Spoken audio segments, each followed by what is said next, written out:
This live? Sorry. Well, yes. All right. Hello, everybody. Hope we're all doing well. So today I'm with Sam. He's the owner of Axol and Merve EdTech, and we're going to go over a little bit about his business, what he's doing, and also how he finds PT and what he looks for in a PT. But we're going to be covering a lot today, so tune in, subscribe, like, and keep watching the videos.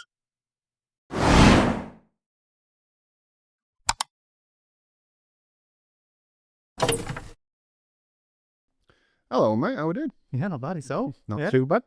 Bit of a weird situation for us nowadays. We're just used to talking shit during a PT session. Yeah. Come in for a PT session, get sweaty, and talk nonsense. Yeah. That is what PT is. Yeah, basically. But walk me through a little bit about who you are, what you do. Let the viewers know. Yeah. So, it's a weird question now who I am. But essentially founder of Axol and Merve. I used to build EdTech products. Back in for many years, build them all from scratch. I used to build them for big companies, work with like Cartoon Network and Disney and all those sort of big brands. And obviously they'd all sort of pay a fortune for this sort of stuff. We had a lot of people coming in, sort of saying, "Hey, look, I'm a startup. I've got no money, but I've got a great idea. It's going to make millions." And to be fair, there was a lot of rubbish that came in, but there were some people that would come in, and I genuinely believed they would be able to make a difference in education. But because they've got no money, they couldn't spend sort of hundreds of thousands of pounds on this sort of software. I thought it's a real shame that they're not able to get started and get the sort of tools that they need. And that's where the idea for Merve came along, where I thought, if I could just build it, and for all these big products, we were building the same thing. Like if you sort of strip away the sort of the paint on the front end, at the very back, and you've seen Merve where you can just sort of customize. That is ultimately what we were doing for these big brands. But because they were buying the whole thing from scratch, we'd build the whole thing every single time. So I thought, right, I'm just going to build the back end piece, and that's going to be great. So we did that, and we went live. You were the first person that went live on the platform, and I was in my videos. I talk about how you just want to get out there and get started, because the reality is that people, even if you're not perfect, there will be people that will still want what you're offering. And if you're being transparent about where you're at and what you're doing, and you're just an honest and genuine bloke, I think that is enough, because at that point people can say, well, no, I want someone who's, or I want something that is absolutely perfect. And in that case, you can say, right, well, fair enough. Because if you lie about that, you're just going to go down into a road of disappointment, upset, bad reviews, just people will just get to know, people talk, right? So, but if you're honest, and I was with you when I said, look, you're going to be the first person that's going to go on, there's going to be problems, without a doubt.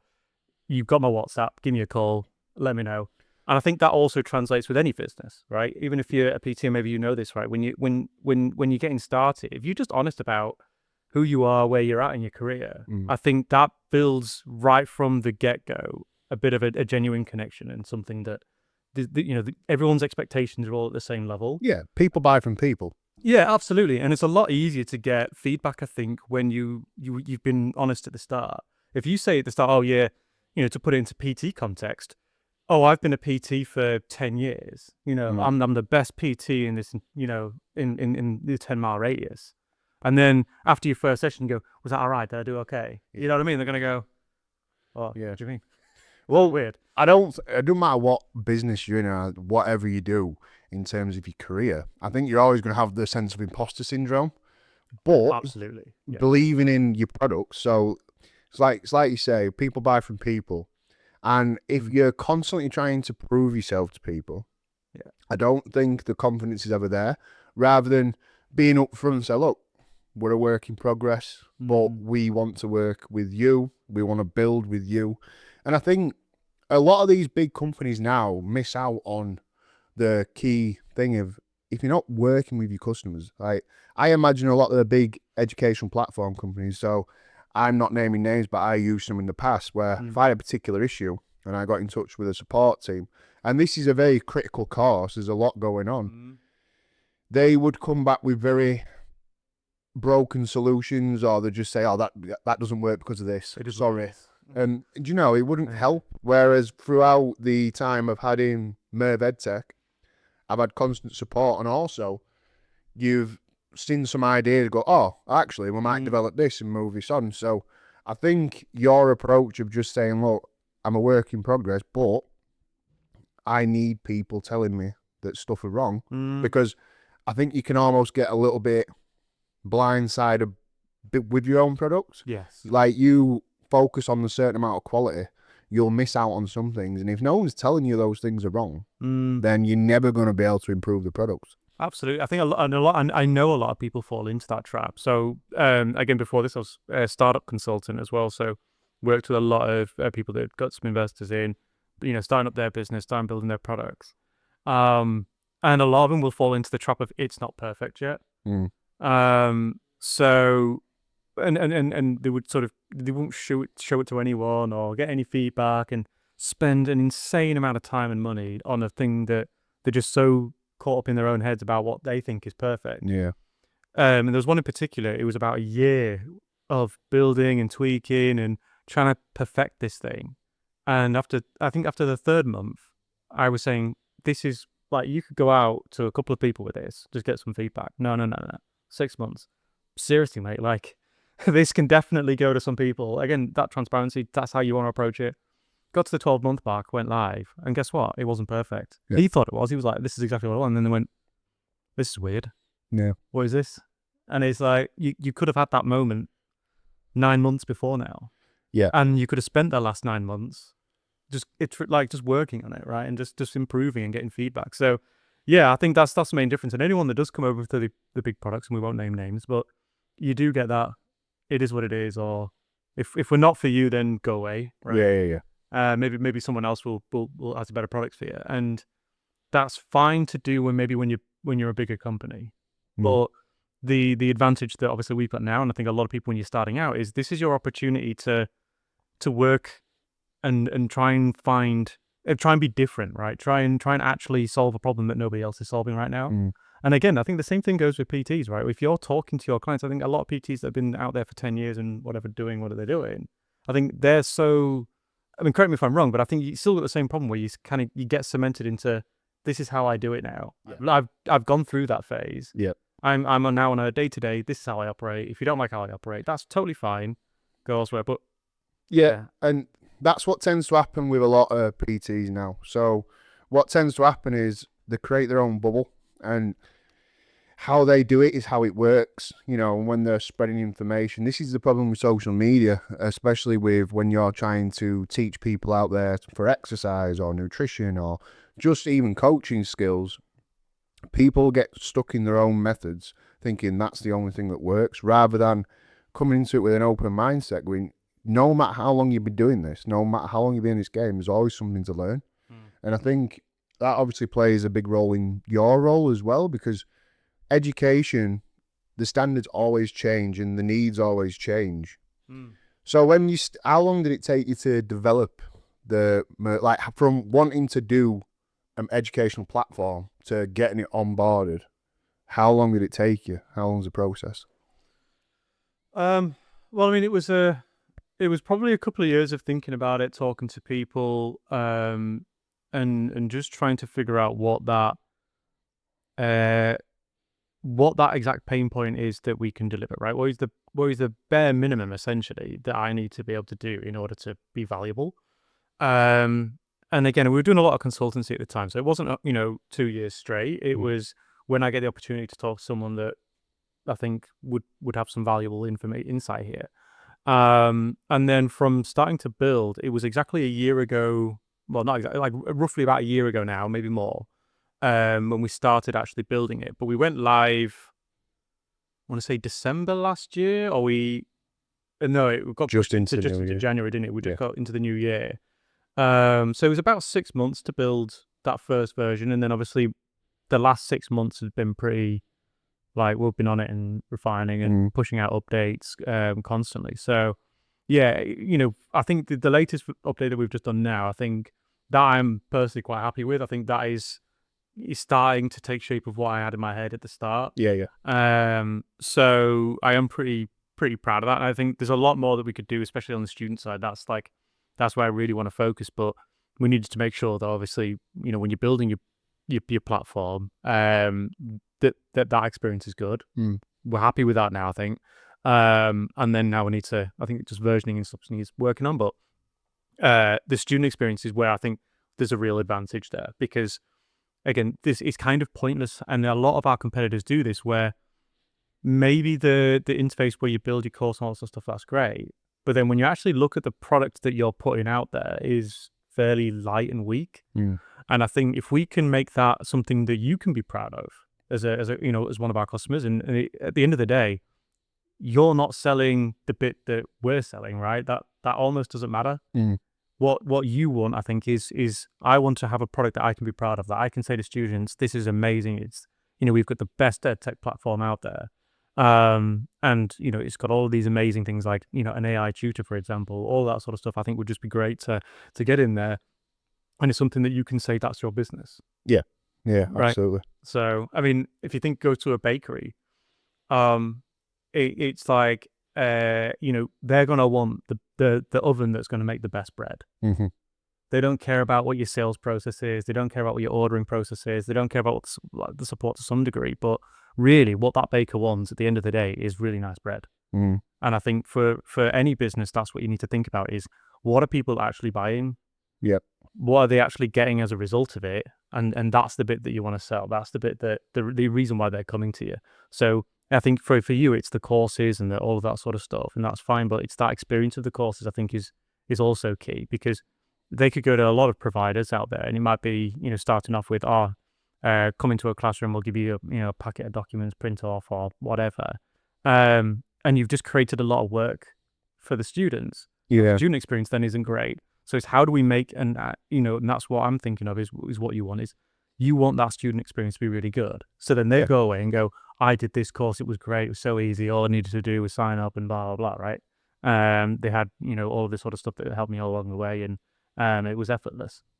So yeah, I think, and again, with any business, that's how you translate it, which is what does that sort of end user experience look like, and how do you make that better? And if you can do that, and again, the only way I think you can do that is by getting feedback. You can have an initial idea, okay, I think this would be a good idea, but really it's that open communication, I think, is the key part. And he just puts a lot of value in your product as well, because every time we've had a podcast when we're talking about even the sales side of things, you should never really have to give a price. It's more about you selling the value rather than the ticket. Yeah. Because like going back to a bakery, if you're walking to a bakery and there's two bakeries side by side and you're buying this certain bread and that's £3 and then the one next door is only £1, are you going to be swayed by the fact that, well, that bread's cheaper? Well, this bread is nice, it's been cooked longer. And it's, even though the analogy is just about bread, it makes sense, because when you're having these talks to the customers, to your clients, to whoever you're working with, if you immediately try and go for the price when, well, these guys charge this and we charge this, so you're already better off. Yes, that's better for the pockets, but in terms of value, like, I would rather pay more for something that is going to give me exactly what I need and more a lot of the time. And also, you're dealing with people. And I think this is where you've got the advantage, and this is where I think we've got the advantage as well as a course provider, is when you get onto a lot of course providers or educational platforms, you're never really dealing with people. You are dealing with chatbots, email systems, and, it takes a long time to get through to a real person. Yeah. Whereas, right from what you said from the start, you're just a bloke, you want to speak to people, you want to have those conversations, because it not only improves your business, it just creates the relatability, because everyone's trying to achieve something in that scenario. You're trying to scale your business, and this client or student is trying to get qualified and trying to move on with their life. Yeah. And you both need to get something out of that. Otherwise, what's the point of having a business at all? And I think that's why businesses struggle so much nowadays. They're trying to cut out that customer relation part. And just because it's easier, you're not actually going to scale, because people like to buy from people. Absolutely. Yeah, and I think that's where, there's going to be a shift, and there always is. You look at so one analogy I always use quite a lot, or more recently, is if you've used Canva before, right? When Canva started, can you imagine what they were facing at the very start, which is, well, we use Photoshop. Can it do this? Can it do that? Can it do this? Right? But if you've used both, you know for a fact, right? Photoshop is incredibly hard to use. Yeah. Like, it does take a lot of effort to get to, and a lot of training and a lot of learning to get to a point where you can actually get something good out of it. Yeah. Canva, like, I can guarantee my grandma, who can only figure out how to use Solitaire, right? She could probably figure out Canva. Yeah. And I think that's kind of the difference. Do they have as many features? No. Do they have? Is their price point better? Okay, the price point's better, but it's that experience of when you're just getting in, you can get started and you can feel like an absolute hero in terms of, being a graphic designer with having very little skills whatsoever. Yeah. I've got a friend of mine, I put him onto it, and this guy's got like the creative power of a rock, man. Like, he's far from creative, but what he's actually been able to output now in terms of branding stuff, it looks decent. It's not, it doesn't look like it's just brought on, $100,000, design and branding agency or anything, but it's good enough. Yeah, and it's cost effective as well. Absolutely. Like, we always talk about tools of the trade, and especially for social media, you do have to have some type of branding, and you don't have to go as far as saying, you have to go on Adobe Photoshop and learn all this and learn all that. There are easier apps out there are easier things you can use, and it's just more about creating the easiest path for yourself, where it's not just about the quality of the content, it's how much content you have. And if you're going for speed, especially like when you're dealing in a time where you've got competitors and stuff like that, it makes more sense to have an easier platform to use where you can pump this out and get it done. Because if you have that really one great photo that you spent 6 to 7 hours doing, and then you got Billy Joe who went on Canva and pumped out 10 of those, and they're all roughly in the same base of quality. What are you going to get more out of? You're going for volume. And I mean, with so how big is your team now? Because every time I come to the office and see you guys, I'd like barely lift the head from the screen because they're all working so hard. But your team's grown substantially, hasn't it? Well, yes, so that's an interesting point. And again, if you're following me on LinkedIn, and I'm trying to do YouTube as well, but I've got most of my audiences on LinkedIn anyway, so it's easy just to post there. But I do post about being honest about how things are. So we did hire, and we hired in way too early. So we were trying to grow and grow, and we thought, well, let's get more people on and we get more stuff done. But the thing is, without cash, your business is basically dead, right? No, you can't do anything. When you're sat there going, should I buy a microphone for 20 quid? And you're going, well, probably not. But actually, that's probably a really good investment. You should still be able to do that, and you need cash to grow. So we made the mistake of hiring way too early. And luckily, those that we hired, we said, look, we've got some cash flow problems. I don't want to be in a situation where I've got to drop you in a minute. So this is what's happening. Please find another job. And it was not a pleasant day at all. That was probably the hardest day I've ever had. And I didn't sleep at all that night beforehand because I like the guys. They're solid. And still now I'd go to the pub with them every single day of the week. So yeah, if you're out there and you're looking to hire, seriously think about it. It's such a huge commitment. I think it's more of a commitment to hire someone than it is to propose to your missus. Like, it's you got someone else's life in you. That's it. Yeah. If you've made that decision rashly, which we did, to be fair, and there was a lot of bad circumstances as well. So we did have cash coming in. We lost a huge client as well to turn the new year as well. So there was a lot of problems all sort of landing in at once, but it was still quite a risky move to make. But we thought, look, risk it for a biscuit, right? That's kind of where we were at. And so look, I think everyone makes mistakes at the start. That's fine. It's how you recognize them and rectify them. If you start burying problems, they're just going to bite you in the ass 10 times worse. As soon as you feel it's a problem, just get on it and solve it. So that's an interesting point. So as a business owner, and especially as someone who's developed a company, really good advice for people out there. If you could go back right to the start, knowing what you know now, what are some things that you'd have done differently in terms of scaling? Yeah, so there's a couple of things that we did that I wouldn't have done again, and I sometimes flip-flop on these. So the first one was we brought on a sales lead generation company really early on, and they were pretty expensive, but in my mind, and they had a really good sales pitch, to be fair, right? They were, spend this much and you'll make this much after. And I was like, I don't know if I swear on bullshit, right? Like, yeah.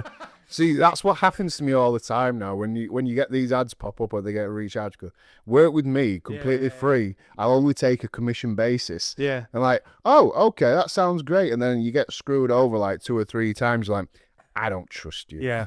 That's it. So, I mean, these guys were, professional company. They had great reviews. And I think if we were more of a mature company, we probably would have had more success from them. But because we were a startup, and then because of their approach was very much geared towards well-established businesses, like if you were doing, I don't know, like,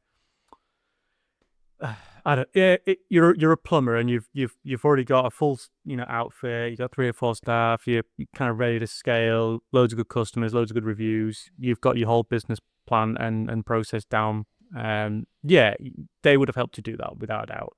But because I was going into that as a more of a, I need to be able to speak to customers, I need to be able to get to know them, understand what their business is, really get stuck in order for me to make my product better, right, and my offering better, and how we onboard customers better, right? You went through the onboarding. It's Kel, you signed up yet?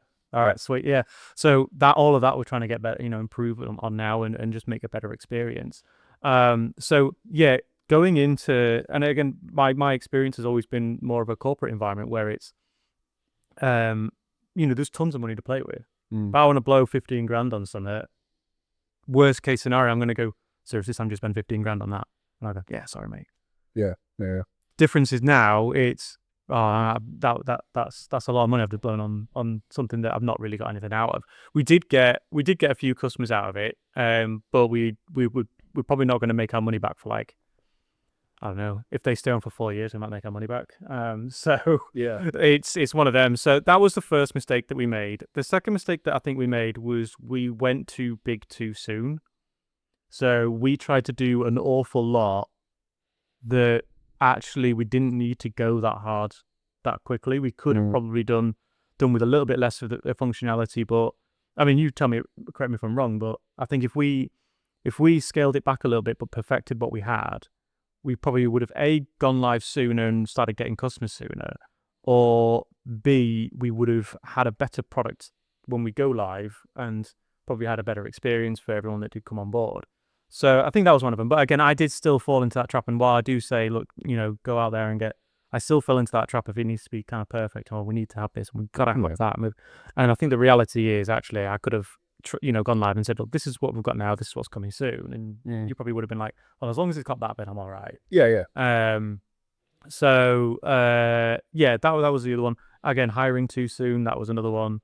I've heard this advice 1,000 times, and yet I still made the same mistake, which is signing up for an office space was probably another too soon as well. But again, I had a sort of a really big client in, we were making loads of money, so it was all right. But still, and it is good when we go into the office because it does make a big difference. Being able to actually just sit down and work. I mean, you came in and we sort of did a bit of this is how things are going, let's get some feedback, let's do some user testing. So we have had arguably more out of that expense than a sales lead sort of generation guy. But yeah, so there's loads of mistakes that you'll make as you go along. I kind of think there's tons. I think they're the 3 big ones.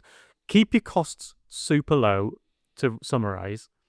That's key. I think your ongoing costs or your liabilities, if you're starting a business, that needs to be as low as you can possibly make it. Yeah. Like, you don't need anything flash to start with. In fact, people will be, and again, you've got to remember where you're at.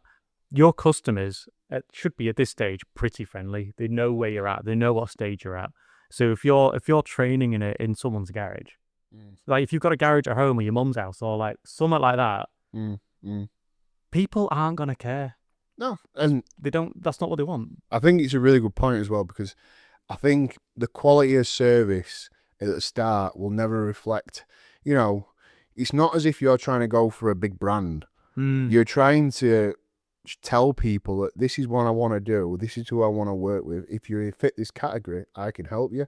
Yeah. And, I think with any business, especially starting out, your first group of customers anyway, they get treated the best. They should do, because they're going to be your jumping off point. They're going to be the people that are telling other people, that are writing reviews, testimonials, that they're creating the platform for you to jump off. And no matter what business you're in, but obviously I'll relate it back to PT. When you're getting onto the gym floor or getting online or whatever you're doing, you need to really put as much effort into giving that client the best service you possibly can, because they're going to be your jumping off point. And this is what I say, when you start doing all this, you're not really going to make much money to start with, but it's not about that. It's about creating the business, and the business usually has to move forward before the cash flow and the money catches it up. You've got to establish yourself as a professional. You've got to let people know what you're doing, how you're doing it, where they can find you. And sometimes you can almost overshoot it a little bit.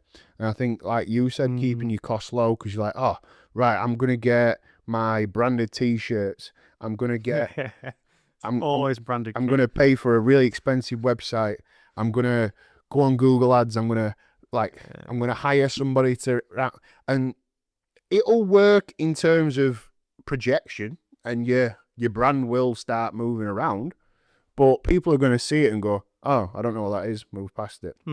Rather than seeing somebody and seeing a testimonial. Like, this is what we say, when you're selling a product or selling a service, sell what the service can do for the person rather than what it is. You know, don't put a price tag saying, these PTs charge this much, but I only charge this, so buy me. Instead saying, I can give you this, I can help you with this, and I can get you to where you need to be. People are going to find more value in that. And people aren't stupid as well. They know, if someone's looking for a PT, they know how much PTs are. And from my experience, it's, you talk to your mates, right? Your mates go, oh, I got this PT, you know, it was the best decision I ever made. Well, it was your missus, wasn't it? Well, it was, but things like, my missus started looking for a PT because one of our friends got a PT. And they were like, you know, coming around going, oh yeah, you know, best decision ever made. And it was like, oh yeah, maybe we should look at that. And it's like, how much do you charge? How much do they charge? And so, like, people already have an idea of how much a PT will cost. And that's one thing that you should probably know, is how much are PTs in the area. There's nothing wrong with, and you're probably going to hate this, but there's nothing wrong with calling up PTs, pretending like you're looking for a PT. If you're going to start out, just go, I am looking for a PT, I'm in wherever town, how much do you charge? Just get a rough idea, people in your town, how much they're charging, and just go for average. And again, even though you are not offering the same level of service, but what you're kind of promising is, like what you were saying, it's that sort of first customer experience thing. If you go too low and you're sort of shopping around for PTs, and you meet one guy and he's like, oh yeah, I work out in my garage, but trust me, bro, we'll be fine. I'm 20 quid a month. Trust me, bro. Yeah, it's like immediately I'm turned off, right? Yeah. Like I there's no way am I getting, like, it's just, you could be the best PT in the world. As soon as you tell me you're going to be 20 quid a month and I get 2 sessions a week, I'm going to be like, there's no ways it's going to be any good.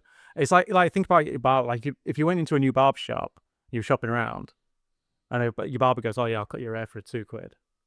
Yeah. There's no way you letting him put your clippers near your head. No way. So just before we finish then, I want to run some quick fire questions, because I think people want to know what business is like and how to run a business and some tips. So we're starting out in a business. What would be 3 things that you tell them to do straight away from establishing a business? Research everything that you could possibly do. You know, speak to other people in the industry. You can be super friendly as well. There's no reason to be competitive. Just go out there, ask questions, learn everything there is to know. You know, what the price points, what are people doing, what's the onboarding experience like, what's the actual experience when she started, what tools are people using that make their lives easier. People are willing to share. If anyone's looking to start a similar product to mine, I'm not going to be upset about it if you reach out to me and say, hey, I'm going to compete with you, I think I can do a better job, but I'd love to know sort of where you can start. Because the reality is there's that many people in the world. There's enough to go around, and you'll probably make better friends and better connections being that kind of person that's willing to help than a kind of person that's going to go, no, you're on your own, you're not, you know, I'm not giving you any advice, blah, blah, blah. People are happy to do it. I think most people are. And if people aren't, sod them. You'll make some really good friends doing it that way. That's number 1. So, what's number 2? Number 2, again, would just be make sure you've just got some money, like proper, like a war chest aside. It doesn't need to be 100 grand or something stupid, but you just need a bit of cash, because a lot of people get into being self-employed thinking I'm going to make a lot of money. The reality is you're not. That's a fact. I've had it so many times. I've seen it so many times. The reality is the first couple of years you're going to be so broke you will constantly think I could be working at Tesco and I'll have more money than this. That is a reality. You don't do it because you want the money. You do it because you want the lifestyle. And the lifestyle's great. That is a trade-off, right? I'm here in the morning. I'm doing a podcast. Later on I'm going to go to shops and grab some stuff. But hell, I'm going to work tonight, right? And I love what it is that I do. I was so depressed when I was sat in an office working, making someone else wealthy. That's what pissed me off, and that's what made me start it, right? I was under no illusion that I was gonna get to a level where I'm rich, but I think it's a way to kind of think, right, well, I'm in control. If I don't do any work this week, I'm not going to make any money this week. And if you're okay with that, then great, right? So yeah, you're going to need money. That is an absolute fact. And if you are good at what you do, or people will be willing to sort of chuck you a bit of cash and say, all right, I'll lend you whatever. That's a reality. And the way that I think about it as well when I started is I threw £90,000 into my business, which is a lot, but the business that I started was an expensive business to start. I looked at that as to say that is ultimately going to be the same as a university degree. If I was going to go to university and get a degree, that's how I'm probably going to spend that in student loans anyway. So sod it, right? I'm going to get the best education in the world. So and that's that. Third piece of advice, I think, again, just be transparent, be honest. When you're talking to people, don't pretend like you're bigger than you are. Don't pretend like you're someone that you're not. And that needs to flow all the way through your business. So your branding needs to be like, I'm sure we've all, if you go on to any like your bank system, right? And you look at the website and look at that branding, and it's, oh, we're super friendly, we're here to help you out. And then you jump on the call and you just get, who are you and what do you want, and basically piss off, right? That doesn't line up. And that's quite abrasive for a consumer. So your brand needs to match your personality, and you need to be okay with the fact that some people aren't going to get with that brand, or some people aren't going to like what it is that you do or how you do it. That's fine. You want the people that you're going to be able to work with. If you've got a client that's going to just constantly give you problems, let it go now. Like, just let it go, because that is not worth your time. One nightmare customer where you just don't connect, and they'll find a PT that they get along with, or whatever. That's totally fine, and that's what I mean by there's enough to go around. Yeah, that's a really, really good point. And I think that actually is something that people need to know. If you want to work with everybody, you're going to quickly realize not everyone wants to work with you. Yeah, 100%. So not that you should create a niche straight away, but start refining the people you want to work with, because once you start building that space, more people filter into your life and into your business just from creating that space. Yeah. So last question. As a client, you've been a client to me before, you've been a client to other PTs before. What are 3 qualities that you'd probably look for in a personal trainer or an online coach today, especially as someone as professional as you? Again, it's got to be someone that you get along with, I think, and someone that you can, like. There's the first PT I had, it was at a Pure Gym, and he were so hell bent on just, there was no personality behind anything, right? It would just, right, today you're gonna do like 30 of them, 50 of them, and then just tell me I'm doing everything wrong. It was quite judgmental and a bit like, I just didn't want to go. It didn't last long at all, because I just always left the gym feeling shit, and it was like, that's not how I should feel. No. What I like is being able to come in. I'm actually quite excited, right? It's almost like, all right, I'm going to hang out with Callum this morning. We're going to do a workout. I'm going to get nice and sweaty. It's going to be, I'm going to get a pump on, feel good about it. From exercise. just so everyone knows. Sometimes. Sometimes. We gotta make money. However, you gotta make money. But this is what I mean. Like, we can come in, we have some banter, we have a laugh. I do work out, and I have to get weighed on a monthly basis, because of my medication, and I could see the progress happening, right? Like, it was working, and even though, maybe we had some sessions that weren't as hard as others, I was still coming in, I was still doing something. And the reality is, actually, when I got into my work after, getting showered, going home, I felt a lot better during the day. Like, I had a lot more energy. I was already awake. I was ready to go. And again, it was, especially in this day and age where a lot of people work from home, that alone, I would say, is a great benefit, to just get out and just have a chat with someone in the morning. What's your day like? What are you looking at? What you're doing, and all this sort of stuff. So, just someone like that is what you want, I think, for me. And again, obviously, just to show the progress, there's going to be different clientele, and again, that's where it's like, what's your niche? There's some clientele that are going to come in and want to know, like, they just want to be the next whatever Arnold Schwarzenegger, right? Like, that's fine. And there's PTs that will do that, and not saying that you can't, but like, I think for me, what was quite good was that you were able to provide what I was looking for, which was just someone that knows what they're doing, is able to coach me through that in a very friendly and natural way, rather than a sort of, it felt like, I didn't feeling shit or dumb or anything like that. It was, all right, okay, I'm not the best in the gym.